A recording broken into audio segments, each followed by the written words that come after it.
जय हिंद साथियों, आइए आज एक बार और आपको इंग्लिश ट्रांसलेशन की तरफ ले चलता हूं कि ट्रांसलेशन सीख सीख करके लोगों ने इंग्लिश सीखा है। तो अब आपकी बारी है, आइए हम ट्रांसलेशन सीखते हैं और इसकी प्रैक्टिस करते हैं। अभी आज का ट्रांसलेशन किस पे है?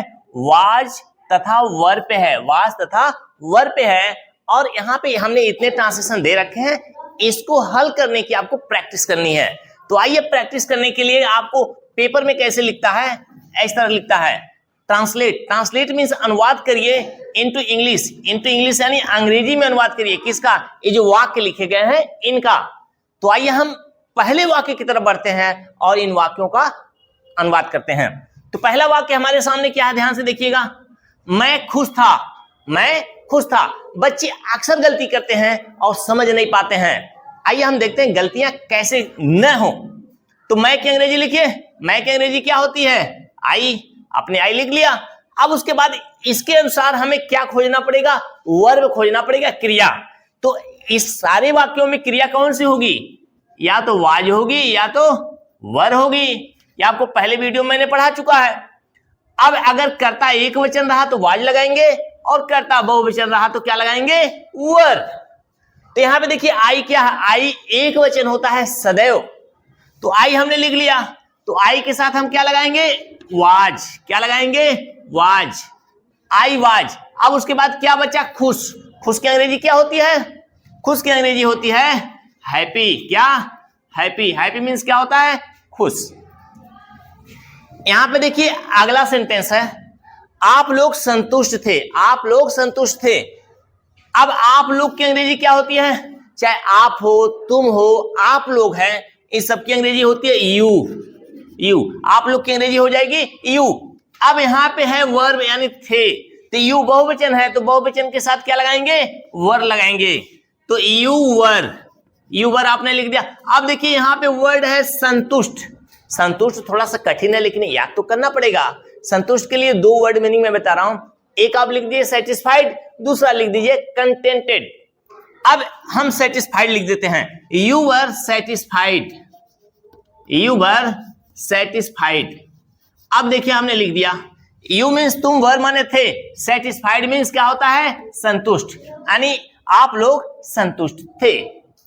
अब यहां पे देखिए अगला सेंटेंस है, वह उदास थी। वह उदास थी। अब वह उदास थी का मतलब या कोई स्त्री या लड़की है तो सी लिखेंगे। अब सी एक वचन है तो यहां पे थी की अंग्रेजी क्या होगा? वाज। क्या होगा? वाज। She was. अब यहां पे उदास की अंग्रेजी क्या होती है? अब बताइए। उदास की अंग्रेजी या तो सैड लिखिए या तो अनहैप्पी लिखिए। तो हमने यहां हैप्पी लिखा है तो अनहैप्पी करेंगे। She was unhappy. Unhappy means क्या होता है? जो हैप्पी नहीं हो क्या होगा? उदास होगा। She was unhappy. अगला सेंटेंस हमारे सामने है, बच्चा उदास था। ओहो, यानी एक ही वाक्य का दो तरीके से उदास की अंग्रेजी। तो यहां पे दूसरा लिख दिया जाएगा। बच्चा उदास था तो क्या लिखेंगे? The child was. The child was. अब यहां पे अनहैप्पी हो गया, अब तो यहां सैड लिख देते हैं। The child was sad.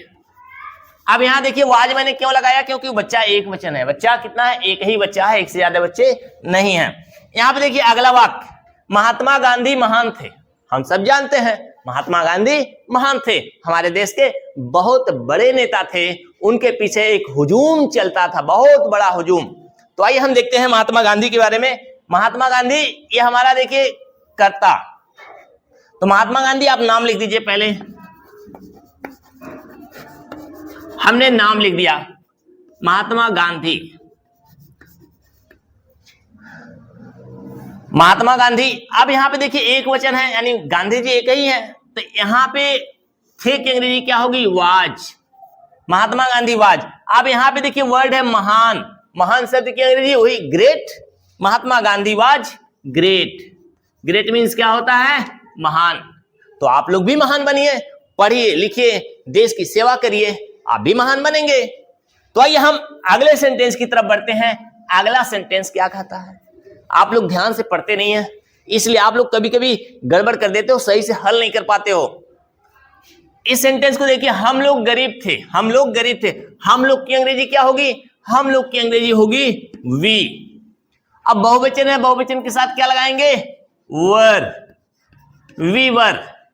अब यहां पे गरीब, गरीब शब्द की इंग्लिश क्या होती है बताइए भाई? रिच मीन्स अमीर, तो रिच का अपोजिट क्या होता है? पुअर। तो वी वर पुअर, हम लोग क्या थे? गरीब थे। अब देखिए छोटे छोटे वाक्य दिए जा रहे हैं, सब प्रैक्टिस के लिए दिया जा रहा है कि आप लोग प्रैक्टिस करिए। जब प्रैक्टिस करेंगे तो आप इंग्लिश आसानी से सीख जाएंगे। अभी और प्रैक्टिस आपको करानी है। तो आइए अगले सेंटेंस की तरफ बढ़ते हैं। तुम तैयार थे, यहां पे तुम की अंग्रेजी यू, यू बहुवचन है तो बहुवचन के साथ क्या लगेगा? वर। तो आप यू वर। अब यहां पे वर्ड है तैयार, तैयार की अंग्रेजी क्या होती है? रेडी। रेडी मीन्स क्या होता है? तैयार। यहां पे देखिए भिखारी भूखा था। अब भाई जब भिखारी है तो भूखा ही रहेगा, क्योंकि उसका फर्जी है, मांग के खाएगा, जब मिलेगा तभी खाएगा। तो पहले भिखारी की अंग्रेजी लिख लीजिए। थोड़ा सा आप लोग बताइए भिखारी की अंग्रेजी। आप लिखिए द बेगर। क्या लिखेंगे? The beggar. बेगर मीन्स क्या होता है? भिखारी। The beggar. अब एक वचन है तो क्या लगाएंगे? था की अंग्रेजी वाज। The beggar was.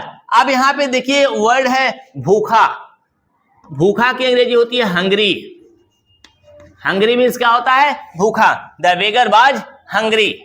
यहां पे देखिए अगला सेंटेंस है भारत धनी था। भारत का मतलब या तो किसी का नाम हो या तो भारत देश की बात हो, तो यहां पे मैं भारत देश की बात करूंगा। भारत धनी था, भारत धनी था। प्राचीन काल में इंडिया कैसा था? इंडिया बहुत धनी था, बहुत धनवान था, इसीलिए भारत को सोने की चिड़िया कहा जाता था। और आज भी कम धनी नहीं है, आज भी हमारा देश दुनिया में संपन्न है, किसी प्रकार की समस्या नहीं है। ये तो और बात है, लोग समस्या देखते हैं इसलिए उन्हें समस्या दिखाई देती है। आइए हम इस सेंटेंस को हल करते हैं। भारत धनी था, क्या हो जाएगा?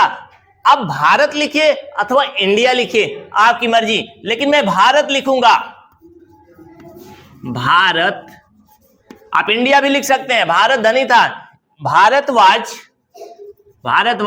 रिच। रिच मीन्स क्या होगा? धनी। Bharat was rich.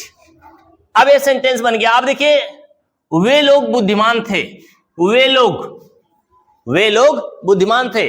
वे लोग की अंग्रेजी क्या होती है? वे लोग की अंग्रेजी होती है दे। दे मीन्स वे लोग।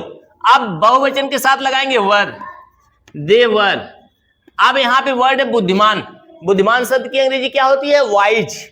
वाइज मीन्स क्या होता है? बुद्धिमान। दे वर वाइज, वे लोग बुद्धिमान थे।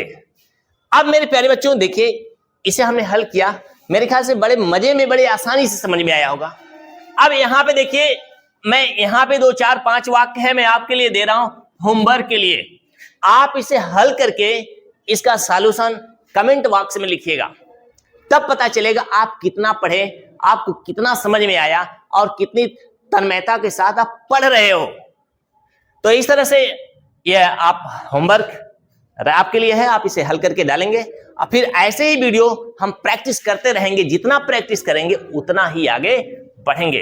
तो आज के लिए एक छोटी सी क्लास समाप्त होती है, फिर मिलते हैं आपसे नेक्स्ट वीडियो में। Thanks for watching.